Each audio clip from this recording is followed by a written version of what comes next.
Hi guys, and welcome back to another video here on the Oliato YouTube channel.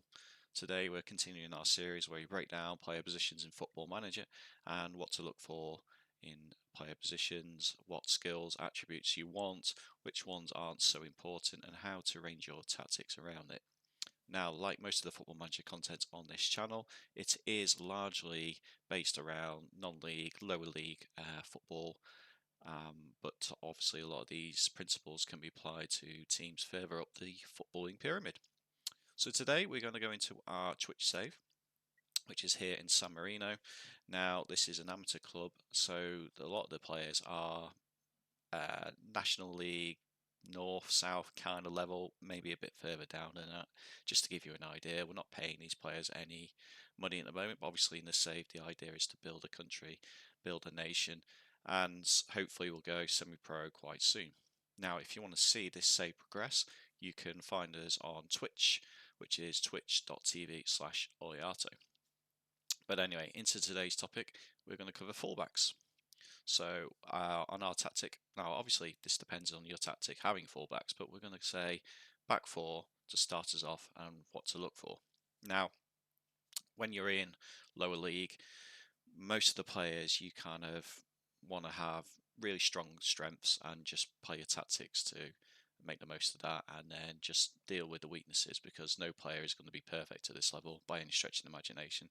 Now, bearing in mind we're an amateur club, then we have to be really loose on kind of the things we look for from our fullbacks. So the important thing is, what do you want from your fullbacks? You know, if you want to buy a player for your tactic, or if you're happy with your fullback, or you've got a really good fullback that's just infinitely better than any others you can get, how you should change your tactics to suit the player and strengths and weaknesses for him.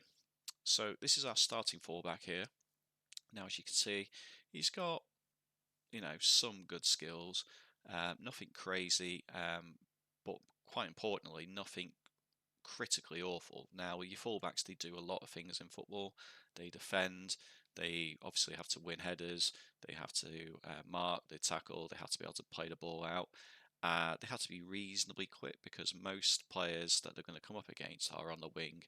They're going to be quick. A lot of lower league teams obviously play quite direct football where they just send it out to the wings, be direct, be quick, and try and get the ball into the box. So obviously they have to be quite quick, but obviously have the skills to anticipate, um, you know, opposition players and what they're going to do really. So they need to be quite good across the board. Now, we're using this guy because he is quite solid defensively. He's not the best. He's good as we can get at the moment, but we're having a full-back defend. Now, the main reason for that is he's got good pace and agility, but going forward, he's got 3 dribbling, he's got 5 first touch, he's got 4 passing and 6 vision. So that's kind of the main skills you look for from attacking fullback. Obviously, the more higher up, the more you can ask for from a fullback. But as you can see, offensively, he doesn't really offer anything much. Now, we don't use tall strikers anyway. But on the fullback defend, the idea is that he's just going to do his defensive role. Passing is 4, and his decisions 9. So he's going to largely pick a good pass, but he just doesn't have the technique to really do that. So we want him to be really disciplined and to just give the ball simple to more effective and creative players. So with your tactic on here, we talked about yesterday with the goalkeeper video, is distribution, and who does he want to distribute it to. Now, with this guy here, he's got 6 composure, he's got 5 first touch. He's not good on the ball.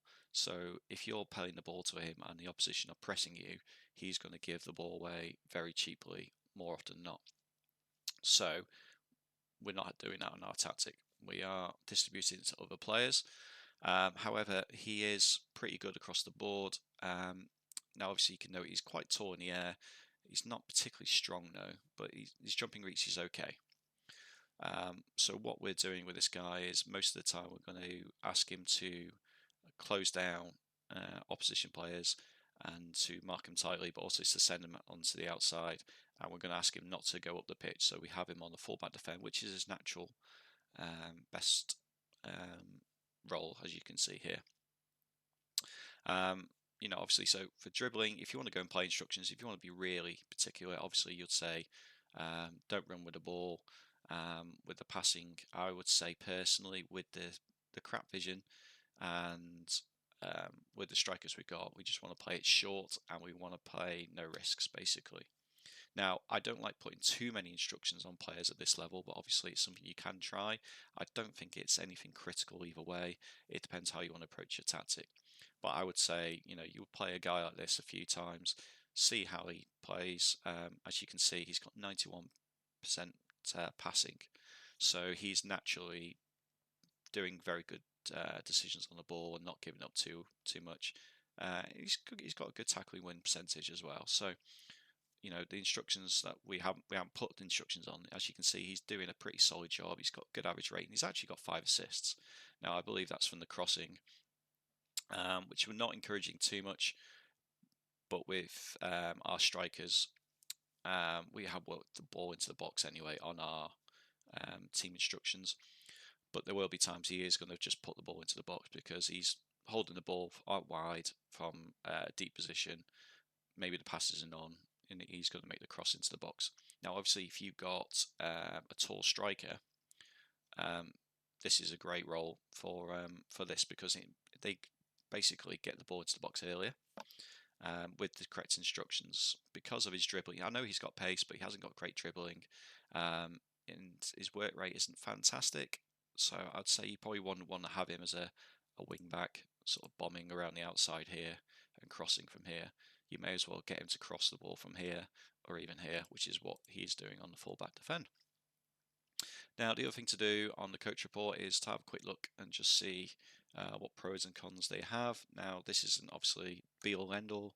The coaching staff at this level are pretty poor, so you take this with a little bit of a pinch of salt. But as you can see here, he's got some nice sort of pros on here. Relishes big matches, which is great. Fits into the core of the team. As you can see, he's doing really well with his average rating. Now, on the cons, as we've touched on, he can be away with his passing, and he's a fairly selfish player. So nothing too crazy there. Now, we do have a similar fullback, and I'll tell you why I'm not using this guy. So, as you can see here, he is arguably better all-rounded. He's got a bit more pace. He has got 9s and 10s. His crossing is a bit poor, which is a shame because otherwise you could say this guy would actually not be too bad of a wing back. But obviously, as you can see, his dribbling isn't great, his crossing isn't great, and that's the slight thing that lets him down. His technique isn't fantastic either. So we're using the other guy because I just feel he's a little bit more solid defensively, but there's not much to choose between these two players. If we go into the coach report as well, he has got a lot of nice pros here. Good jumping reach, playing a couple of positions now. Obviously, fullbacks generally are going to play fullback, but because they're quite well-rounded players, you will find that a lot of them actually could do a job in midfield here. Now, if you go on to training, go just say box to box, for example, like you can see they cover most of what you need to do. Now, bearing in mind the level we can't have someone that's going to be great at everything. So, but a lower league, when you are a bit short playing staff, fullbacks, and I've done it many saves before, can actually be retrained quite well to do a midfield role. Now, if you have a fullback, for example, who is quite good offensively, but isn't maybe quick, but is quite technically gifted, you may not want to put him as a winger because usually the wingers you have a lot of pace and things like that and maybe don't have so much technical skill. But obviously if he's lacking a bit of pace but can play football, you might want to look to actually train him to play a midfield role and try him in a few games where you need to rotate your squad, particularly midfield, because that's where most of the running is done. Now, fullbacks as well do cover a lot of ground depending on what role you have, but it is something that I've done several times and done quite well actually. So, with this guy, okay, his dribbling and finishing isn't great. his technique isn't fantastic, but you could have him as quite a defensive-minded, box-to-box, maybe even a ball-winning midfielder. So if you go across here, um, I do this on the training because, as you can see on there, actually he's very solid there, and it might be something worth exploring. But obviously on this screen here, if they're not got any sort of familiarity with role, you can't actually see on this screen. So if you have a player and you want to see how they would perform in a role, or highlight on the screen, if his attributes suit a role, then just go on to training and just have a look here. Now you don't have to select it. It's just he doesn't have to train it. It just gives you an idea. But I am actually quite intrigued by that because he is naturally quite good there. I am going to put him on because of the dribbling and the finishing. Offensively, long shots is not great. So I would say you want him as a ball winning midfielder there to there. And we are going to get him to work on his dribbling anyway, which comes under ball control. Now, we're amateur, so he's probably not going to improve. But, if you're managing higher up the football pyramid than we are here, then it's something worth considering. So as you can see on these two fullbacks, none of them are particularly offensively great. So with your tactic, if you've got fullbacks that aren't really getting forward, it means that you have, and particularly if it's on the other side as well, I'll go into the left backs in a minute. But if you've got another left back who is, again, offensively not great but good defensively, then you can build your tactic. Well, okay, you've got a solid back four that isn't really going to get beyond the ball. So it means further up the pitch, you can maybe afford to have an extra offensive player. So you could go like a 4-2-3-1, for example, with the two being at the halfway line and not DMs. The only problem with that is you would have a bit of a disconnect because your fullbacks aren't really getting up the pitch, and you need to get the ball into those two in midfield. So you could maybe have one drop back. Again, it's something you might need to tinker and play around with. But with the tactic, consider that if you're having the fullback defends, how do you want your attacking unit to look, and obviously what your strikers up top are, what profile are they? If they are target man, then get the ball to these guys and get them crossing into the box. If they're short, rapid guys, then maybe you say, okay, we'll go direct with these and look to play it over the top into space if they've got good acceleration but maybe not good dribbling, for example, or something like that. So have a look around, what your team up further up the pitch is, what the strengths and weaknesses are, and then decide on ultimately the role these guys are going to do. Because obviously fullback defend, they're not going to overlap. But if you've got, like we've got a winger here who's on a winger support. So if you did go with this guy here as a wing back attack, he would be, or wing back support, for example, they would be attacking both of them on the outside. And largely what I find in Football Manager is they'll kind of take up the same position, and you have two players occupying the same space, basically. And it's not very fruitful.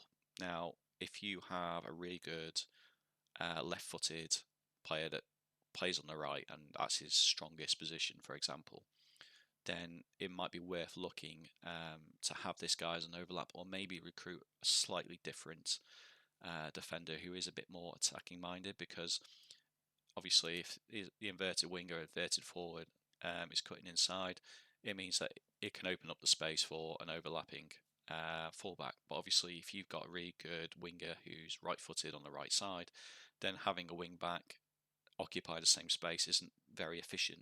And obviously what it means is that you've got one less player in the defensive line if you get hit on the counter attack. So basically that's why we've got this guy, it's the other guy actually, isn't it, on the fullback defend. And basically he's there to defend and just give the ball simple into midfield, where we have more creative midfielders who can use the ball. Now, this is actually one of the best players on the team at the moment. He is Dutch, but we're hoping after 2 years he's going to switch his nationality to Samarino? I don't know. But basically to be able to play in the national team. Now, as you can see here, he is a bit better across the board, but obviously the improvement comes largely in the attacking area. So as you can see, he's got good sort of aggression, mentals, and things like that. But he's got pretty good dribbling for this level.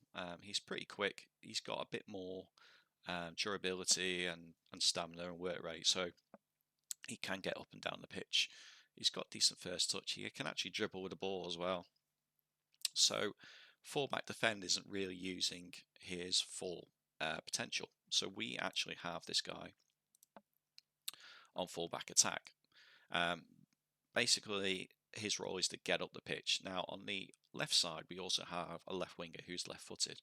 So we don't want him overlapping, but we do want him to get up there and support him. So he's going to hold maybe 5-10 yards behind the winger, and then they basically can link up. So on the tactic, as you can see, because we've got an offensive left fullback, and we've also got a pretty good left winger. He's sort of same level as the right winger.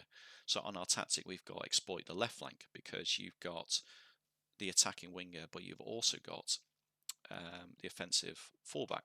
Whereas if you exploit the right side, you have just the one winger as the attacking unit. So we are utilizing our strengths here. So that's why we're exploiting the left flank and making use of this fullback. Now he's got pretty good. He's got 5 goals, which is crazy, really. But obviously he's performing very well. He's got good passing. He's got good attacking win percentage. He dribbles quite a bit as well. So he's doing very well. Now we've only put a couple of instructions on here. I think actually dribble more is one of them, because I noticed despite him not being amazingly good, he does very well on the ball. He can dribble in the right positions. He doesn't dribble in dangerous areas. He does it far up the pitch, and it basically creates an overload on the left-hand side, and does very well for us. So he's a big part of why we're overachieving at the moment with the club. So he is pretty much one of our star players. Got him from Gibraltar, and we're hoping to keep him. So if we go on the coach report here, we can have a look here. Lots of nice little pros, a couple of cons here. Obviously, the aerial ability is something that is picked up on. Now, if we have a look here, he is quite tall, and he's got 10 jumping reach, so I wouldn't necessarily disagree with that. His heading is free, so maybe not the best, and something you should work on. But again, at this level, you can't pick everything. If he wins the header, fine. If he's not very accurate where it goes, okay, not too bad. So obviously with this as well, with the heading is, unless he's taking the set piece, I would say you would want him defending back, because he's quite good, he's quite quick, he's switched on. But if you're floating the ball into the box, his heading ability is not going to be great. Now, if you're playing short corners and looking to work the ball into the box, then you want him up the pitch. So bear that in mind when you're setting your player instructions for set pieces. Certain ways of playing corners, you want him involved, and some you don't. And again, with other players on the pitch, that's something to worth taking into consideration. And finally, we're going to look at one of our backup left backs, just to give you an indication here. And again, this guy is actually pretty decent. He's not great defensively, which is why he's trained more of a defensive winger than a fullback. But as again, you can see he's quite similar profile to the other fullback we have. So if he comes in, you don't really need to change the tactics too much. He is going to perform a similar role, maybe not quite as good. The only thing to note here as well is not all fullbacks are going to be playing on the side that they're strongest footed on. Now, this is more probably because he's a winger as well as a fullback. So you could also have him, as an inverted wing back or something like that. Now, the reason we don't really use that is because we've got a lot of players in the middle already, and this guy isn't particularly more creative or anything like that. So it wouldn't really sort of gain us anything, and it would just mean he occupies the same space, a bit like the fullback on the other side, where we're not using fullback attack and a winger. sort of support and attack as well, because they just end up taking up the same space on the pitch. So again, good all round. Again, is someone you can maybe look to retrain to play in the middle. Obviously, his pace is his strongest suit, and particularly as his jumping reach isn't great, his heading isn't fantastic. Maybe not the best fullback, but again, at this level, you can't be too picky. So obviously, with these things in mind, you go on to your tactics.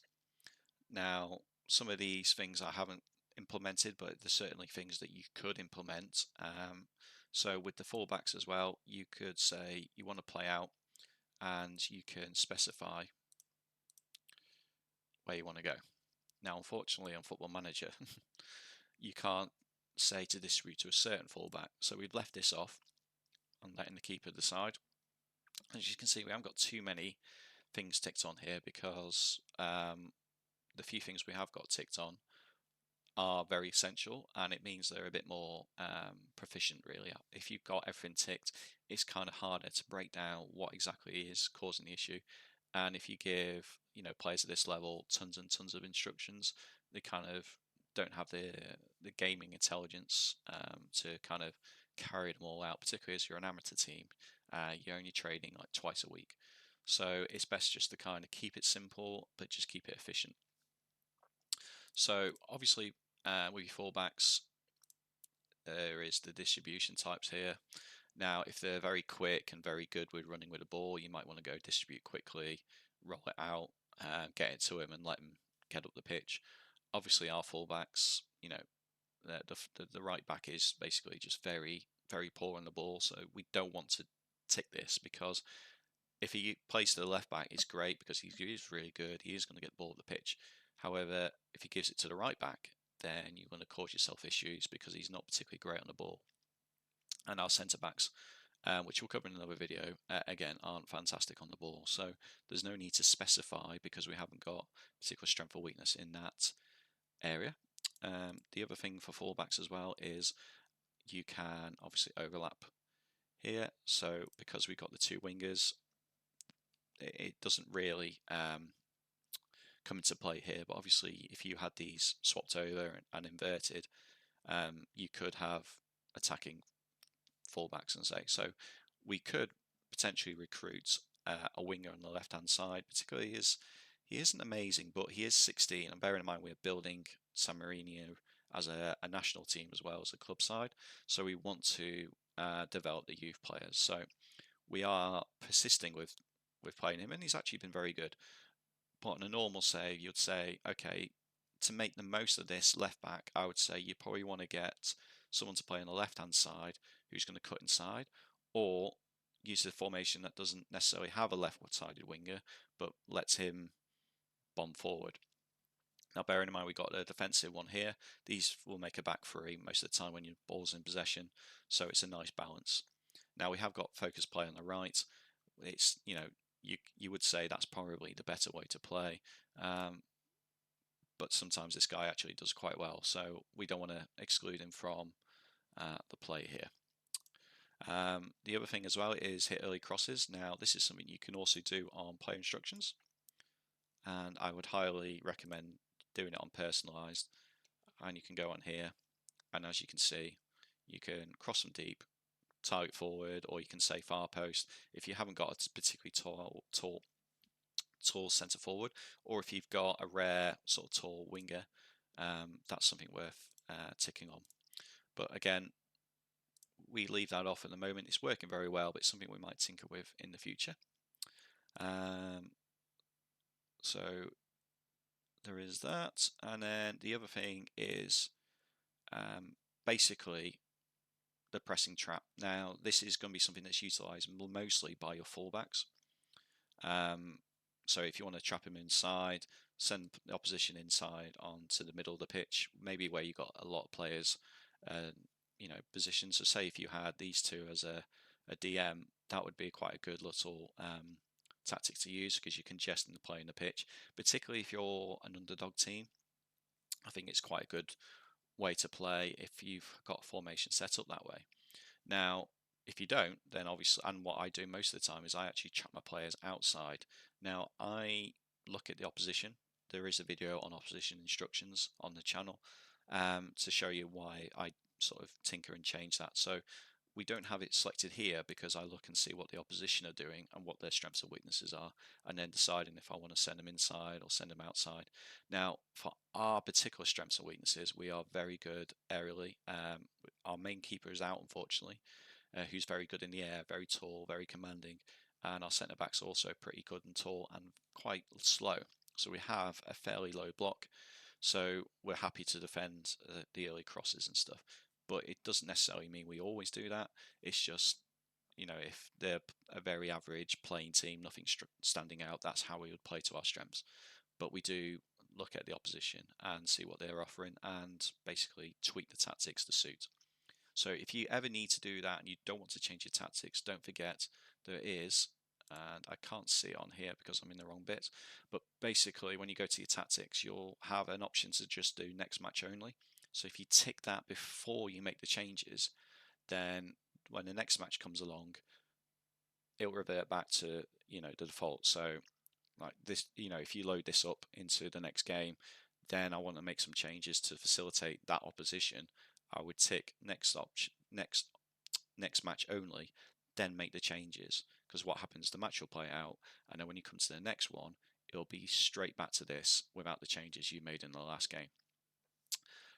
So that's pretty much it today on the video about fullbacks. Obviously, got any questions, any comments, any things you do when looking for fullbacks, then please do let me know. But anyway, thank you very much for watching, and we'll see you in the next one.